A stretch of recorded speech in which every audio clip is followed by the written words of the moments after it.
नमस्कार, मैं संयम जैन नई ताज़ा न्यूज़ में आपका स्वागत करता हूं। आज हम राजगुरु मार्केट में खड़े हैं। इस वक्त राजगुरु मार्केट में राम चाट भंडार का मुद्दा बहुत ज़्यादा गरमाया हुआ है। पिछले 3 दिनों से यहां पर काफ़ी विवाद चल रहा है। राम चाट भंडार में आग जब लगी थी उसके बाद से लेकर यहां पर एक टेंट लगा दिया गया है, अपना सामान बेचने के लिए टेंट लगा दिया गया और उसी को लेकर कुछ लोग विरोध भी जता रहे हैं। तो एक सामाजिक कार्यकर्ता अनिल महिला जो है यहाँ पर 3 दिन से धरने पर बैठे थे, उसी को लेकर राजगुरु मार्केट के दुकानदारों का काफ़ी विरोध था। उनका कहना था कि माहौल ख़राब कर रहा है और ये जो टेंट लगाया गया है वो किसी की आर्थिक मदद करने के लिए लगाया गया है, क्योंकि नुकसान जो है आग की वजह से बहुत ज़्यादा नुकसान हुआ था और उसी से बचाने के लिए ताकि आर्थिक सहायता हो, उसके जो कर्मचारी थे उनकी जो यहाँ पर काम कर रहे थे उनको आर्थिक सहायता मिल सके, उनका काम चलता रहे, इसीलिए टेंट लगाया गया था। लेकिन कुछ लोगों का कहना है कि ये व्यवस्था को बिगाड़ रहा है और पार्किंग की जगह पर जो है टेंट लगाया गया है। उसी को लेकर काफ़ी दिनों से विवाद चल रहा था और आज उस विवाद में सबसे ताज़ा बात ये हुई कि अनिल महिला को उठाने के लिए दुकानदारों ने पुलिस बुलाई थी और कहा था कि अगर पुलिस अनिल महिला को नहीं उठाती है, धरने पर से नहीं उठाती है तो दुकान बंद करेंगे और 5 मिनट के लिए दुकान बंद भी कर दी गई। इसी बात पूरे विषय पर बातचीत करने के लिए हमारे साथ अभी मौजूद हैं पार्षद अमित ग्रोवर जी। उनसे बात करते हैं कि उनका इस मुद्दे पर क्या कहना है। जी अमित जी, बताएं कि इस पूरे मुद्दे को लेकर आपका क्या कहना है। देखिए, मुद्दा सिर्फ है जो दुकानदार को नुकसान हुआ, जो बच्चे की मौत हुई, जो आसपास की दुकानें क्षतिग्रस्त हुई, उनको लेकर के उनकी मदद का है। बच्चे की आर्थिक मदद का भी है। बच्चा एक्सपायर हुआ, उस घटना वो सबसे बड़ी दुखद थी। उसके अलावा जो नुकसान इनका हुआ उसका भी है। तो सिर्फ एक सामाजिक तौर पर मदद करने की बात थी।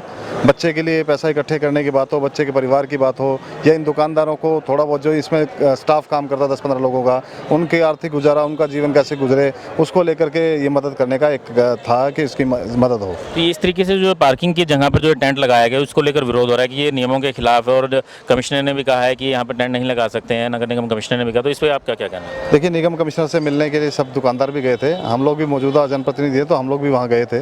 तो वही बात हुई थी कि किसी को पार्किंग में अव्यवस्था ना हो, किसी के आने जाने में दिक्कत ना हो, उस तरीके से इन व्यापारियों ने इस बात को माना और टेंट को छोटा कर दिया था। मैं एक एग्जांपल देना चाहूँगा आपको। सेक्टर 16 में झुग्गियाँ जली थी। झुग्गियाँ सरकारी जगह पे होना अवैध है, प्रशासन भी कहता है, उसको हटाने की कार्रवाई भी करता है। जब झुग्गियाँ जली तो उसके बाद में प्रशासन ने नई झुग्गियाँ बनाने का काम उसी जगह पे किया। उनके लिए नए पर्दे भी लाए गए, उनके लिए खाने गया, उनको आर्थिक मदद भी दी गई। समाज के लोग, शहर के अलग अलग कोने में, मेरे वार्ड में हुआ था वो हादसा, तो प्रशासन ने वहीं पर उनकी झुग्गियाँ लगाई थी जहाँ वो उनको अवैध बताते हैं। तो वो एक अस्थायी तौर पे उनकी मदद थी। तो ये भी एक अस्थायी तौर पर मदद है कि इन लोगों का काम चल रहा है, जो स्टाफ है वो जो खाली बैठा है या बेरोजगार हो गया है, जिनका नुकसान हो गया है, वो उस तरह की मदद है। ये पहला ऐसा कोई मामला नहीं था, मतलब आपका कहना है कि पहले भी ऐसे मामला अगर हुआ है, कोई हादसा अगर हुआ है तो उसमें भी सरकार की तरफ से मदद दी गई है और इस तरीके की सहायता की गई है। देखिए, शहर में विपदा आती है, जब समाज के लोग इकट्ठे रहते हैं तो सब मिलकर उसकी मदद करते हैं, उसमें प्रशासन भी मदद करता है। कोरोना के अंदर हमने देखा जगह जगह लोग थे, जगह गुरुद्वारा में सड़कों पर बिठाया, टेंट लगाए गए हर जगह, वो भी एक आपदा थी। इनके साथ भी आपदा हुई है। अगर हम सामाजिक दृष्टि से देखें तो कुछ गलत नहीं है उसके अंदर। हाँ, ये अस्थायी तौर पे किया गया है। अगर स्थायी तौर पे कर दिया गया होता या कुछ ज़्यादा लंबे समय के लिए तो हम कहते हैं कि गलत है। लेकिन एक हादसा व्यापारी के साथ हो गया है। कोई भी व्यापारी नहीं चाहता कि मेरा नुकसान हो, मेरे कारिंदे मर जाएं उसके अंदर या कोई दुर्घटना हो जाए, कोई नहीं चाहता। लेकिन हो गया तो सामाजिक दृष्टि से हमारा फर्ज बनता है कि हम उन लोगों की मदद करें। उसी तरीके से इनकी मदद की गई है अस्थायी तौर पर, ताकि इनका जो स्टाफ है उनको वो बेरोजगार ना हो, उनकी मदद हो सके। जो बच्चा एक्सपायर हुआ है उसके लिए भी इन लोगों ने पैसा इकट्ठा किया है, उसके लिए पैसा दे करके भी भेजा है और जब वो आएंगे तभी मदद होगी। तो आपको क्या लगता है कि इस पूरे मुद्दे पे क्या राजनीति भी की जा रही है। देखिए, कुछ लोग हैं शहर में, 2-3 तरह के लोग हैं जो ब्लैकमेलर टाइप के लोग हैं। मैं नाम लेना पसंद भी नहीं करता उनका। एक कहावत भी है, मूर्ख आदमी के साथ मतलब बहस नहीं करनी चाहिए, आप खुद मूर्ख कहलाते हैं। तो ऐसे लोग हैं जो ब्लैकमेलिंग का काम करते हैं, जो मिली भगत करके, मान लो कोई बिल्डिंग बनी, किसी ने छज्जा बाहर निकाल लिया, उसके ऊपर अधिकारी ने नोटिस दे दिया, तो अधिकारी के बाद जब वो दुकानदार जाता है तो वो कहता है जी हमारे पास तो शिकायत आई हुई है। शिकायत किसकी है? उसकी है, उससे मिल लो आप जा करके। उससे मिलो तो वो पैसे की मांग करता है, 20,000 रुपये लिए और अपनी एप्लीकेशन वापस ले ली। तो इस तरह के लोग हैं ये ब्लैकमेलर लोग हैं। इनसे सभी इकट्ठे होकर के इनसे छुटकारा पाने का काम करें। ये हर तरह, मेरे खिलाफ 4 एप्लीकेशन लगाई गई है और 4 एप्लीकेशन बता दूं किस तरह की है। सफाई कर्मी कोरोना के अंदर सफाई कर रहे थे, मैंने किट की मांग की, इनको किट दी जाए। कुछ कोरोना सफाई योद्धा थे जो वो कोरोना से एक्सपायर हो गए थे, आपको भी याद होगा, माल्टन के दरोगा भी थे, परवीन जी भी थे। उस डिमांड को लेकर मेरे खिलाफ इन्होंने एप्लीकेशन लगाई सिविल लाइन थाना में कि अफवाह फैला रहे हैं कि इस पर सफाई कर्मी कोरोना से मर रही है। एप्लीकेशन एक। दूसरा, हुड्डा के अधिकारी मेरे वार्ड में आए, कोई बहस थी हमारे काम को लेकर के, हमारी तू मैं हुई। वो जो अधिकारी थे जय, वो तो अगले दिन मुझे मिले हमारी, क्योंकि देखो एक जनप्रतिनिधि और अधिकारियों का आपसी तालमेल होता है, कभी गर्म कभी ठंडा। हम लोग मिले आपस में, लेकिन इन्होंने मेरे खिलाफ एप्लीकेशन लगाई कि जेई के खिलाफ अभद्र व्यवहार किया उन्होंने कुछ नहीं कहा, जबकि ये चारों जो भी एप्लीकेशन उन्होंने लगाई सब निरस्त हो चुके हैं। तो इस तरह के काम ये करते हैं और पूरा, आप कभी भी सुनोगे इन लोगों को, ऐसे लोगों को, वो कहेंगे कि मेयर भी चोर है, वो कहेंगे पार्षद भी चोर है, अमित ग्रोवर भी चोर है, आयुक्त भी चोर है, कमल गुप्ता भी चोर, सबको चोर बताएंगे वो, प्रशासन भी चोर है, व्यापारी भी चोर है, बस एक व्यक्ति ईमानदार है पूरे शहर के अंदर। इनकी जांच कराई जाए। आप भी बताएं, अपना नाम बताएं और अपना कुछ। मैं मास चीफ राजगुरु मार्केट है। ऐसा ही जो ऐसे जो बंदे ये काम करते हैं ना, इनकी ना पूरे ना जांच कराई जाए भाई, ये कितने आरटीआई लगाते हैं, कितने लगाते हैं, कितने बंदे हैं। इनका काम ही कमीशन खाना और ये है बस, और कुछ नहीं। अब ये अवैध बिल्डिंग है, ये 32 से 35 साल से आज तक नहीं बनी हुई, अब वो जल गई है, उसके ऊपर अब अवैध याद आ रहा है। अब बच्चे के माँ बाप चले गए, उसको कुछ हेल्प दी होगी तो जब ही गए होंगे, नहीं तब कौन जाता है जी। अब नेपाल का था, कहाँ का था, हाँ जो आगे घर से रोता है जी मेरे पास नहीं होया, फिर तो सारा समाज इकट्ठा, फिर भी हम उसके लिए इकट्ठे हैं। यहाँ सारी राजनीति कर रहा था, आरटीआई लगाने वाला यहाँ बैठा था, उसको हमने आज उठाया नहीं था, हमारी पूरी मार्केट आज बंद हो चुकी थी।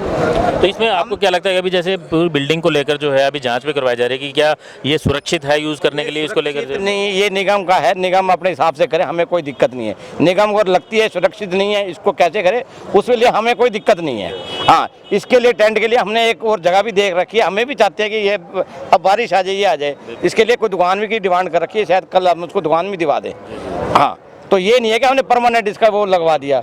अब एक गरीब आदमी, गरीब चारे का पूछो ना, बैकग्राउंड इसका मकान देख लो, आप कहोगे वाकई है ना, रामचाट का नाम है, उसकी बैग जाके देखो ना, इसमें है क्या, कितना पैसा है, क्या क्या नहीं है, दुनिया पता क्या क्या कहती है, क्या है इसका, आप उसका मकान देख लोगे ना। और मैं एक दिन चला गया था, आज से नहीं 3 साल वैसे फादर के, नाम तो इतना है और जगह इतनी है। तो आपको क्या लगता है कि इस तरीके इस तरह की घटनाएं होती है तो सामाजिक तौर पे इकट्ठा हुआ जा सकता है, तो आगे भी अगर ऐसी कोई घटनाएं होती हैं तो आगे भी आप लोग मदद को तैयार रहेंगे? चाहता है हर संस्था यही है, एक राजगुरु मार्केट ने, हर राजगुरु मार्केट जितनी संस्थाएं या सेवा समिति है, कई संस्था आगे इसकी हेल्प करी है और तैयार खड़े हैं। और इस बंदे की ये देखो जी, पैसा देने के लिए आए हैं मुट्ठी भर के, इसने किसी से पैसा नहीं लिया, नहीं तो कोई होता ये 1 रुपया किसी से लिया तो मेरा प्रूफ है, हमने कहा तो इकट्ठा करके चंदा, कहते नहीं जाता। और यहाँ 3-4 पहले दुकान का जो है ना, हम दुकानदार गए हैं, मित्रों को हेल्प चाहिए, कहता मेरे हमारे यहाँ व्यापारी ऐसा है, वो हेल्प मांग के राजी नहीं होता, उसका होता है मैं नीचा हो जाऊँगा, वो अपनी जो जमीन बेचे, कुछ भी करे, वो अपने आप ऊपर उठने की कोशिश करते हैं। तो इसको पूरी देखो, अवैध की जो बात आई थी कि अवैध तौर से जो है बनाई गई बिल्डिंग, तो इस तरह की बातें भी आ रही हैं कि दुकानदार इसलिए विरोध जता रहे हैं कि कुछ और निर्माण भी जो अवैध रूप से किए गए हैं। तो ऐसा दुकानदार कोई नहीं करे, जो करे ये बताओ, आज तक कार्रवाई हुई है किसी बिल्डिंग की हुई है, व्यापारी तो इकट्ठा नहीं होया, वो अब किसी ने बना ली, उसका कसूर है, हमारा तो कोई कसूर नहीं है। इसके लिए ना निगम जो चाहे किसी के लिए, हमें कोई दिक्कत नहीं है। हाँ जी, अब आप अपना नाम बताएं और डेजिग्नेशन बताएं, आप बताएं कि इस पूरे मुद्दे को लेकर आपका क्या? मैं महेश चौधरी, पूर्व प्रधान सेवक हूँ राजगुरु मार्केट का। ये जो अफवाहें उड़ाई जा रही है ना, हम कहते हैं आज किसी की अवैध बिल्डिंग टूटती है, कभी कोई व्यापारी गया भाई मत तोड़ो, वो एक सिस्टम से काम है। अगर बिल्डिंग अवैध है तो हम उसके हक में या खिलाफ नहीं है, वो प्रशासन का काम है। जो इसका नुकसान हुआ, जो बच्चे का नुकसान हुआ, देखो इस दुकान की तो भरपाई फिर हो जाएगी, जो बच्चा चला गया उसकी भरपाई तो सारी लाइफ हो नहीं सकती, पर फिर भी जो इनसे मदद हो सकती थी, और हमारी एसोसिएशन ने भी कुछ किया हुआ है, बताना जरूरी नहीं होता क्या है, मतलब हमारी संविधाएं उसके बच्चे के साथ ही है, उस बच्चे के साथ अन्याय नहीं होने देंगे और ना इस व्यापारी के साथ अन्याय होने देंगे। इसका एक चम्मच तक दुकान में नहीं बचा, और लोग कमेंट्स लिख रहे हैं करोड़ोपति है, ये है, इसकी हकीकत हम जानते हैं। अगर इसके पास पैसा होता, आज इसकी बहू, बेटी, बेटा सारे यहाँ काम कर रहे हैं खुद। जो इसकी पोजीशन है राजगुरु मार्केट को सब पता है, इसीलिए हमने हेल्प की है। बहुत ही अच्छे इनके फादर थे, बहुत ही अच्छे नेचर के बच्चे हैं, इसीलिए हम इसके हेल्प के लिए आ गए हैं। लोग अफवाह उड़ा रहे हैं अवैध बिल्डिंग है, ये हो गया वो हो गया, कुछ भी नहीं है। बच्चे के लिए भी हम संवेदनाएं हैं, आज कामगार मजदूर के साथ भी हैं, हम किसान के साथ भी हैं, व्यापारी के साथ भी है। व्यापारी हमेशा सहयोग ही करता है, किसी का नुकसान नहीं करता। तो देखा साथियों आपने कि किस तरीके से जो दुकानदार है उनका यही कहना है कि एक मुसीबत में फंसा हुआ अगर आदमी कोई है तो उसकी सिर्फ मदद की जा रही है, और ऐसा नहीं है कि ये जो टेंट लगाया गया, जो यहाँ पर जो पार्किंग की जगह पर टेंट लगाया गया उसको परमानेंट लगाया जाएगा। 2-3 दिनों के अंदर ही कहा जा रहा है कि यहाँ से शिफ्ट करके किसी दुकान में उसको जो है दोबारा काम शुरू किया जा सकता है। इनकी शिफ्टिंग कल ही करवा देंगे हम, क्योंकि बरसात का मौसम है, यहाँ खड़ा होना ना तो कोई देखो कस्टमर इतना खड़ा हो सकता है। एक दुकानदार ने बड़ी अच्छी हेल्प की है, उसने कहा मेरी दुकान खाली पड़ी है, दो आप इसको उसके अंदर, जब तक इसकी दुकान, इसका सिस्टम नहीं बैठा था हम बसाने के लिए इसको तैयार है। तो देखा आपने, सुना कि उन्होंने यही कहा कि 2 दुकानें जो है एक दुकानदार देने के लिए तैयार हो गया है, तो उनका ये कहना है कि जब तक वो दुकान का पूरा सिस्टम दोबारा नहीं बन जाता तो वहाँ पर वो दुकान कर सकते हैं। तो इस तरीके से नज़र आ रहा है, जो पूरे प्रकरण के अंदर नज़र आ रहा है कि कहीं ना कहीं मामला सुलझता हुआ नज़र आ रहा है, जिससे कि ये भी लग रहा है कि जो पूरा अवैध रूप से बताने की बात कही गई थी कि अवैध रूप से लगाया गया, पार्किंग में गलत है, सिस्टम के खिलाफ जाकर लगाया गया है, तो उसको भी पूरा करते हुए उनकी मांग जो थी, लोगों की मांग थी कि यहाँ पर नहीं लगना चाहिए, उसको देखते हुए दुकानदारों ने फैसला लिया है कि वो अब जो है यहाँ से हटा दिया जाएगा। और उन्हें साथ में ये भी कहा गया कि कुछ लोग जो विरोध कर रहे हैं उनका काम ही सिर्फ विरोध करना है, वो कुछ ब्लैकमेल करने का काम भी करते हैं। कुछ ऐसे लोग हैं जो ब्लैकमेल करने का काम करते हैं।